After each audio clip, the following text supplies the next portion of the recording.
हाय, कैसे हैं आप सब। एक बार फिर से नमस्ते। नमस्ते नमस्ते नमस्ते। तो पाजी, आज की इस वीडियो में बहुत मज़ा आने वाला है, क्योंकि आज की टॉपिक हम खासकर बीवियों के लिए ही लाए हैं। तो पाजी, जैसे कि मैं भी एक पुरुष हूँ, सारे पुरुषों का दर्द भली भांति समझ सकता हूँ। इसलिए सारे पुरुषों से कहना चाहूँगा कि जब भी आपकी बीवी किटकिट करे तो उठाइए चप्पल और पहनकर सीधा बाहर निकल जाइए। बाकी जो आपने सोचा था उसके लिए तो जिगर चाहिए यार। वैसे पाजी, ये भी बात सही है कि जरूरी नहीं कि सबकी बीवियाँ लड़ती ही हो।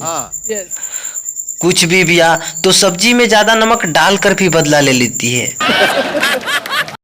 वैसे पाजी, मेरी बीवी जब मायके जा रही थी तो मेरे भी आंखों में आंसू आ गया। तो पगली बोली कि रोइए मत ना जी, मैं जल्द वापस आ जाऊंगी। अब उसे कौन समझाए कि वो खुशी के आंसू थे। वैसे पाजी, किसी ने सही ही कहा है कि खुशियों का घड़ा जब भर जाता है तो इंसान की शादी हो जाती है। और शादी में मंगल सूत्र पहनाते ही मंगल पति के पीछे और जीवन का सारे सूत्र पत्नी के हाथों में चले जाते हैं। वैसे अर्चना जी, मुझे एक बात आज तक समझ में नहीं आई कि बेटियां तो सबकी भोली होती है, फिर इतनी खतरनाक पत्नियां कहाँ से चली आती है।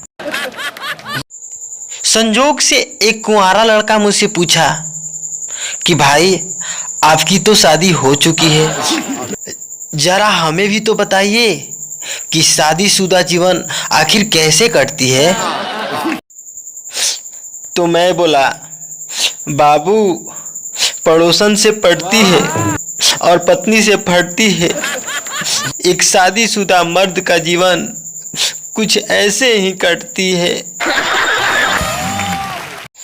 पाजी, आजकल के छोरे गा रहे हैं, बन जा तू मेरी रानी, तुझको महल दवा दूंगा।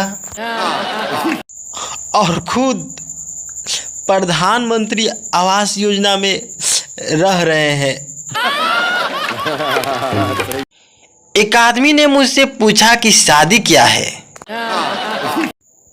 तो मैंने उसे कहा कि जब दिशा उल्टी हो जाती है तब उसे शादी कहते हैं। क्या आपको पता है कि एक इंसान अपने जीवन के सारे मुसीबतों से निकल सकता है, लेकिन उधर से कभी नहीं निकल पाता जिधर उसकी पत्नी पोछा लगाई हो।